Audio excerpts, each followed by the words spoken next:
अस्सलाम वालेकुम। कैसी है माय यूट्यूब फैमिली। उम्मीद करती हूँ आप ठीक होंगे, खैरियत से होंगे।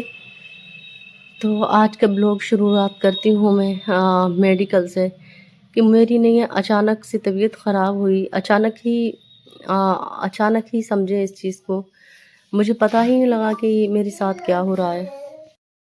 मुझे नहीं है ऐसा लगा था 3-4 दिन पहले भी मेरे पैर में नहीं है पेन हुआ था, मतलब धीरे धीरे हो रहा था। तो मुझे नहीं है ऐसा लगा था जैसे कि नस चली जाती है ना, तो इसलिए शायद हो रहा है। क्योंकि नमाज़ पढ़ते में भी वही चीज़ें हो रही थी और मुझसे नहीं बैठा जा रहा था ठीक से, तो थोड़ा-थोड़ा हो रहा था। तो मैं ये समझ रही थी कि शायद इसीलिए हो रहा है, मेरी नस चली गई। तो मैंने बताया भी कि मेरी शायद नस चली गई इसलिए हो रहा है। तो सिस्टर ने बोला कि नहीं, नस तो ऐसे नहीं जाती। नस तो जो है वो जाती है तो एक साथ जाती है। अब नहीं है, मेरे पैर में फिर तेज़ी से मेरे दर्द होने लगा। ये 8वें रमज़ान की बात है। इतनी तेज़ी से होने लगा, नहीं 7वें रमज़ान की बात है, इतनी तेज़ी से होने लगा कि मेरा पैर ही नहीं उठ रहा, बिल्कुल भी पैर नहीं उठ रहा था मेरा। और फिर जब पता लगा, मैंने हस्बैंड को दिखाया तो हस्बैंड कहने लगे ये जो तुम्हारी मशीन लगी हुई है ना, ये उसकी वजह से जो है हड्डी पे स्वेलिंग आ रही है। मतलब मुझे तो ये लग रहा था कि नस चली गई, वो नस नहीं गई थी, वो उसकी वजह से स्वेलिंग आ रही थी। तो मालूम है ज़ोहर के बाद में ना, ज़ोहर की अज़ान के बाद में इतनी तेज़ी का दर्द होने लगा। मेरा रोज़ा था, मैं दवा भी नहीं ले सकती थी। तो बस फिर उसके बाद में जो दर्द ने शुरुआत की, फिर मैंने असर की अज़ान भी नहीं मिली मुझे। और मतलब क्या बताऊँ, इतनी बुरी तरीके की बेचैनी कि बहुत ही ज़्यादा। फिर मैंने इफ्तार वगैरह भी कुछ भी नहीं बनाया क्योंकि मुझसे हो नहीं रहा था, तो मैं बनाती भी कैसे? मेरी हिम्मत ही काम नहीं कर रही थी और पूरी काँप रही थी मैं। फिर मग़रिब की अज़ान के बाद में फिर नहीं दवा लेके आए, फिर यहीं से ले ली थी हमने मेडिकल स्टोर से, क्योंकि हम मेडिकल नहीं जा सकते थे रात को। और फिर और डॉक्टर की एक टाइम होता है, दिन होता है, तो जो मेरे डॉक्टर हैं तो वो ट्यूसडे में बैठते हैं हफ़्ते की हफ़्ते, तो फिर मुझे सुबह में जाना था। तो बस मैं जो है फिर सुबह में 10 बजे के करीब जो है वो फिर मेडिकल गई दिखाने के लिए। फिर मेडिकल क्या हुआ कि मेडिकल सर ने बोल दिया, जो मतलब जिनका मेरा ट्रीटमेंट चल रहा है उनका, प्रोफ़ेसर आमिर बिन साबिर का ट्रीटमेंट चल रहा है मेरा। तो उन्होंने बोला कि ये मशीन निकाल देते हैं हम, इससे कोई फ़ायदा भी नहीं है अब, और इसको निकलवा लें, आप रिमूव करा लें इसको। उन्होंने लिख के दे दिया। अब प्लास्टर रूम में हम पहुँचे मशीन के लिए। तो आप क्या बताऊँ, वहाँ नहीं है 2-3 मतलब डॉक्टर थे। वो डॉक्टर क्या, वो ऐसी जो चेले चपाटे होते हैं ना, जो सीखने आते हैं, वो थे, और 2-3 लड़कियाँ थीं। और उन्होंने क्या किया कि ये नहीं है, आपको नहीं है पेन ज़्यादा हुआ है इसमें रूम में, वो हम दूसरे रूम में करेंगे वहाँ पे, तो आप जो है 2 बजे के बाद वहाँ चली जाएँ। तो मैं फिर वेट करती रही, बैठी-बैठी 2 बजे का मैंने वेट किया। हस्बैंड को जो है उन्होंने दवा लिख दी थी, वो उनको मार्केट भेज दिया दवा लेने के लिए बाहर। और फिर 2 बजे के बाद में मैं उधर पहुंची, मुझे यही पता नहीं चला कि पर्चा जो है वो उन्होंने दिया है या नहीं दिया। मुझे तो ये लगा पर्चे पे दवा लिख के दी होगी तो पर्चा हस्बैंड के पास होगा। अब उन्होंने क्या किया, मेरे पर्चे को इधर से इधर कर दिया उन्होंने। फिर जब मैं वहाँ पहुंची तो वहाँ नहीं है, मेरा पर्चा ही नहीं, वहाँ सबके नाम बोल रहे थे, मेरा नाम ही नहीं बोल रहा था। और मैं दर्द में नहीं है तड़प रही थी, बस ये लग रहा था कि मतलब मेरा नंबर आ जाए। तो दर्द तो हो गई, खैर जो परेशानी दी है अल्लाह ने, तो फिर वो उठानी तो मैंने ही है। वो आज भी निकलनी है मशीन, कल भी निकलनी है, तो जिससे कि अभी निकल जाएगी तो मुझे सुकून मिल जाएगा। ये दर्द तो होना ही होना है। तो उन्होंने कहा कि पर्चा नहीं है आपका, हम ऐसे मशीन नहीं निकाल सकते। मैंने उनको एक्सरा भी दिखाया, तो कहने लगे कि नहीं, हम ऐसे नहीं निकाल सकते, हम रिस्क नहीं ले सकते, आपकी हड्डी इधर से इधर हो जाए तो फिर हम कैसे करेंगे, और हमने ये बिना उसके नहीं निकाल सकते। और हम पर्चा दिखवाएंगे, बस ऐसे ही बिठा ले रहे। सच बताऊं, 4 से 4:30 बज गए। अ, ऐसा होता है कुछ डॉक्टरों के नहीं है, दिल में बहुत ज़्यादा अ, वो होता है ना, एक दर्द होता है, महसूस करते हो। कुछ नहीं है, बिल्कुल भी उन्हें दर्द वगैरह कुछ भी नहीं होता है। ऐसा लगता है शायद अल्लाह ने इनके दिल ही नहीं बनाए।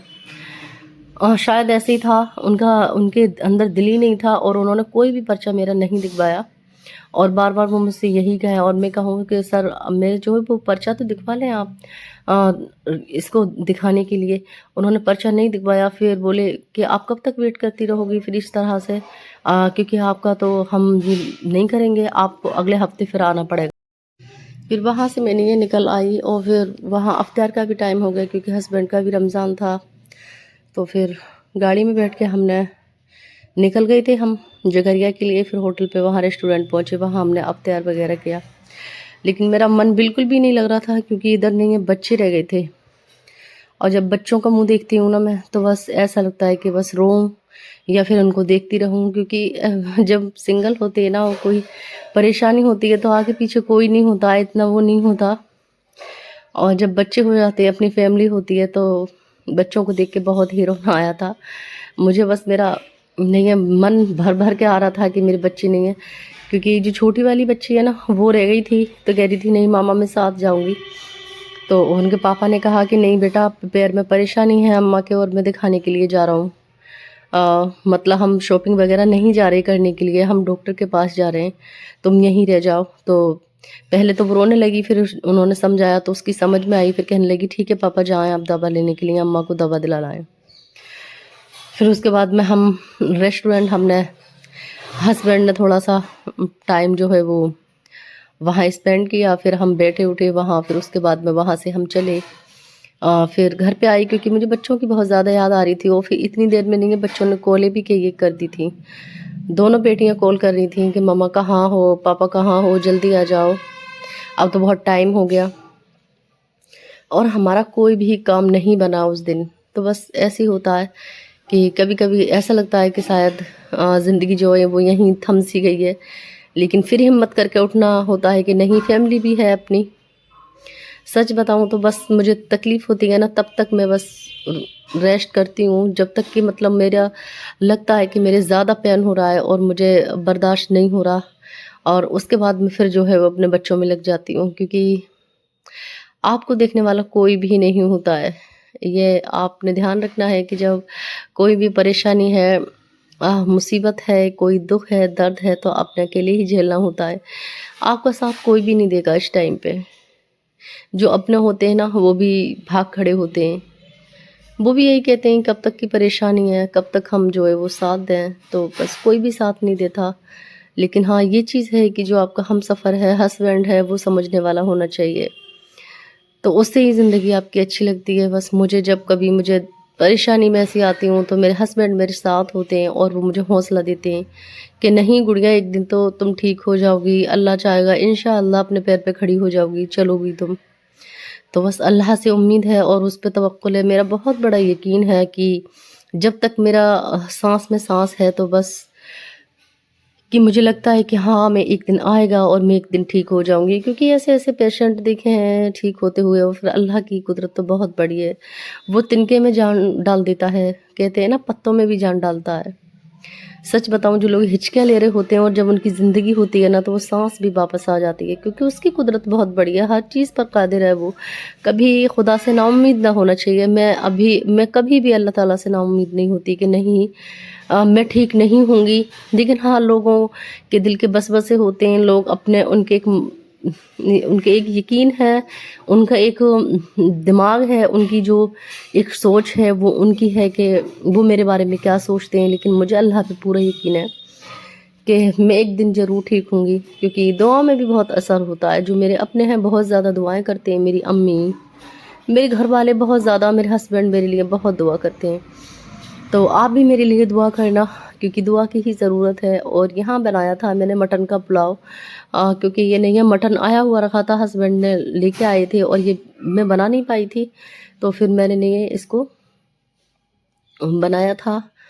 मैंने सोचा चले पुलाव बना दे रही हूँ मैं। तो इसकी बहुत ही सिंपल सी रेसिपी है, आपने भी देखा होगा। बस मैंने बताना मुनासिब नहीं समझी, क्योंकि मैंने आपको आज अपनी परेशानी के बारे में बताया।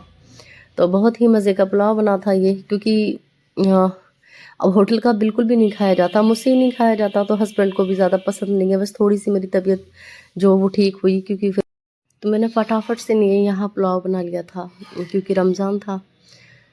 तो उम्मीद करती हूँ मेरा ब्लॉग आपको पसंद आया होगा। तो पहली बार चैनल पे आए हैं तो प्लीज़ सब्सक्राइब ज़रूर कर लीजिए। मिलती हूँ अगले ब्लॉग के साथ में, तब तक के लिए अल्लाह हाफ़िज़, दुआ में याद रखना।